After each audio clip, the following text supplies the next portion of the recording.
Pemirsa, aksi pemalakan di kawasan Tanah Abang kembali viral. Usai pedagang bakso yang dagangannya dihancurkan kawanan preman, kini seorang sopir bajai juga menjadi sasaran premanisme di depan pasar Blok A Tanah Abang, Jakarta Pusat. Sopir bajai itu mengaku dalam sehari ia menghabiskan uang hingga Rp100.000 hanya untuk setoran preman.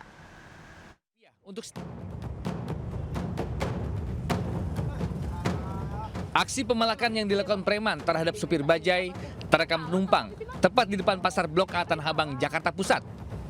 Sempat terjadi ketegangan hingga supir bajai mengalah memberikan uang sebesar Rp2.000. Ironisnya, meski hanya Rp2.000 untuk setiap kali menaikkan penumpang, sopir bajai mengaku dalam sehari harus rela kehilangan hingga Rp100.000 sebagai jatah preman. Karena jika menolak, sebagian kaca dan bodi bajainya akan dirusak kawanan preman. Mereka berharap polisi bisa menangani dan mengamankan aksi premanisme ini yang sudah sangat meresahkan. Rasa kalau nggak ada gitu Bang, pas lagi nggak punya uang gitu kan ya. Kalau saya pribadi sebelum pernah nggak ngasih gitu ya, kalau ada penumpang saya kasih lah gitu 2.000 gitu Bang. Sebelumnya, aksi pemalakan dialami seorang pedagang bakso di Jalan Kampung Bali Tanah Abang. Seorang preman dengan nada mengancam saat meminta jatahnya sebesar Rp100.000. Bahkan, ia tak segan memecahkan mangkok-mangkok bakso milik pedagang. Tak terima dengan aksi ini, korban melapor ke polisi hingga 3 orang diamankan. Hasil pemeriksaan, kawanan preman ini menggunakan uang hasil kejahatannya untuk membeli narkoba jenis sabu. Dari Jakarta, Rani Sanjaya, iNews melaporkan. Berdalih numpang duduk sambil ngopi di pos damkar, seorang preman yang mengaku wartawan malah melakukan penganiayaan pada petugas damkar yang tengah piket di Tangerang, Banten. Akibatnya korban menderita luka di pelipis akibat pukulan pelaku. Lu songong. Sudah, selalu. Enggak, Bang. Sambil memaki-maki, pria berkaos kuning ini mengamuk pada seorang petugas damkar Pos Pinang Hidayat yang tengah piket jaga di kota Tangerang. Tak hanya itu, pelaku yang juga mengaku wartawan juga melempar botol mineral hingga melakukan pemukulan dan menyebabkan pelipis mata kiri korban terluka. Akibat kejadian ini, korban dilarikan ke rumah sakit untuk jalani perawatan berupa pemeriksaan CT scan dan observasi. Kejadian berawal saat korban menegur pelaku yang menggunakan pos damkar sebagai tempat untuk bersantai sambil minum kopi. Korban menegur pelaku karena dirinya bertanggung jawab pada pos damkar. Pemukulan yang terjadi di awalnya. Namun semuanya terus berlangsung sampai diupayakan juga dipisahkan oleh petugas kecamatan di area tersebut. Bahkan petugas kecamatan pun hampir juga sama dipukul sama yang bersangkutan. Saat ini korban harus menjalani rawat inap di rumah sakit untuk mengantisipasi trauma pada bagian kepala. Sementara itu, BPBD Kota Tangerang juga sudah melakukan pendampingan setelah korban melapor kejadian pada Polsek Pinang, termasuk laporan balik dari pelaku. Dari Tangerang, Banten, Sukron, iNews melaporkan. Akibat tiang penyangga tak kuat menahan beban, tiang BTS yang tengah dalam tahap pemasangan roboh dan menimpa 2 rumah kontrakan di Kembangan, Jakarta Barat. Akibatnya kedua rumah pun porak-poranda.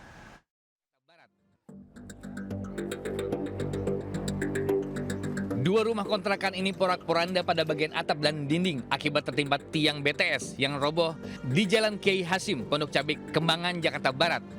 Robohnya tiang dengan diameter 2 meter saat dalam pemasangan ini diduga akibat tiang penyangga yang jadi tumpuan tidak kuat menahan beban hingga patah. Saat kejadian, seorang penghuni kontrakan yang tengah tertidur di ruang tengah nyaris menjadi korban. Sontak, robohnya tiang BTS yang akan dibangun setinggi 32 meter ini membuat warga geger. Ya itu pas di dalam ruang depan, udah. Tiba-tiba roboh aja. Iya, tetap roboh aja. Bapak sempat kena nggak, Pak? Enggak sih, enggak kena saya. Rumah Bapak gimana sekarang kondisinya, Pak? Ya hancur itu lah, Bapak. Akibat kejadian ini, untuk sementara proyek pemasangan tiang BTS dihentikan. Dan kasus ini masih dalam pendalaman petugas Polsek Kembangan.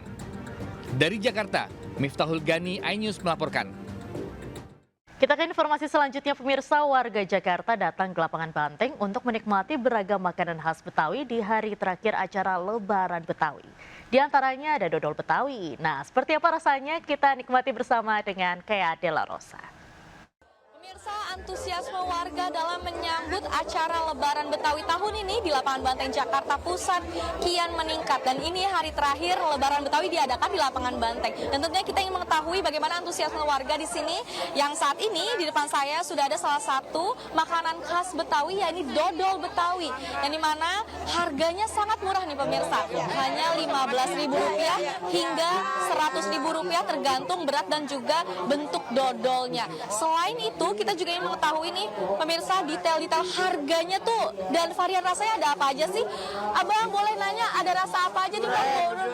Ini yang rasa original, ada durian, ada ketan hitam, ada ori wijen.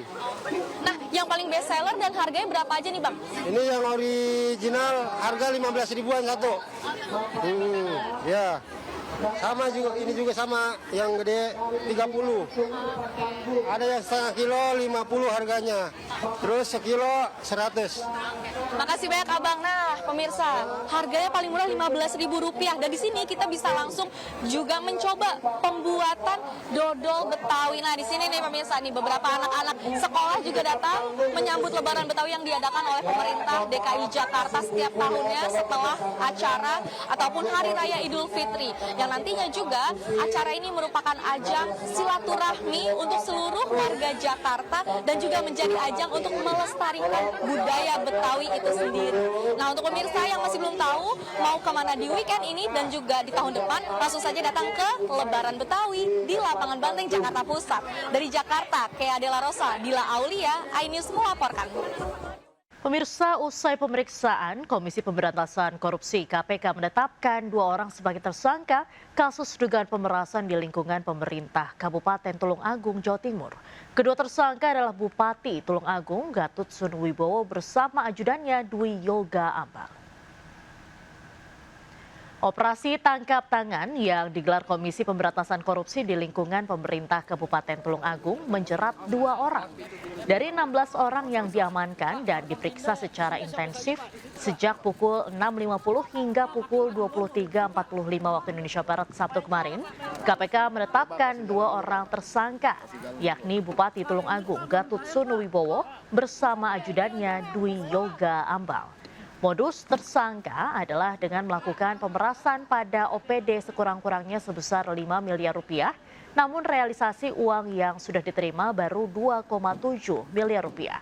Petugas juga mengamankan barang bukti uang tunai senilai 335,4 juta rupiah yang merupakan bagian dari uang senilai 2,7 miliar yang diterima oleh Bupati Tulung Agung. Selain itu, barang bukti lain seperti dokumen, barang bukti elektronik, serta beberapa pasang sepatu merek Louis Vuitton turut diamankan. Bersangkutan juga, saudara GWS ini ingin bisa lolos, ya, ketika misalkan ini jadi perkara nih, atau temuan lah, ya, satu temuan. Itu ingin bisa lolos ketika misalkan diaudit, apakah nanti BPK mengaudit itu ya, atau inspektorat mengaudit. Nah, misalkan loh, kok ini ada sejumlah uang yang diambil dari misalkan pekerjaan yang ada di PUPR tadi. Itu sudah dipersiapkan dengan adanya surat pertanggungjawaban. Pemirsa, antrean haji yang terlalu lama di Indonesia membuat pemerintah mengkaji aturan baru. Kementerian Haji RI mewacanakan war ticket bagi warganya yang sudah memiliki uang untuk keberangkatan haji. Haji merupakan rukun Islam kelima yang sangat diimpikan setiap muslim dan muslimah. Namun lamanya antrean haji yang bisa mencapai 26 tahun membuat warga kesulitan beribadah di saat tubuhnya masih prima. Menanggapi antrean panjang jamaah haji, pemerintah melontarkan pernyataan akan mengkaji kebijakan baru, yaitu skema war ticket. Kebijakan ini ditujukan bagi masyarakat yang telah memiliki kesiapan dana dan ingin mendapat kesempatan berangkat haji lebih cepat di tahun yang sama. Jadi kita dikasih kuota oleh Saudi Arabia 200.000, nah kemudian itu kita tetapkan harganya berapa, kemudian nanti nggak perlu ngantri, jadi masing-masing langsung pesan siapa yang dapat itu yang berangkat. Kita sedang memikirkan pola itu, namun tentu juga kita harus pastikan yang selama ini sudah ngantri, kan ada yang ngantri sekarang mau naik haji itu 5,7 juta orang.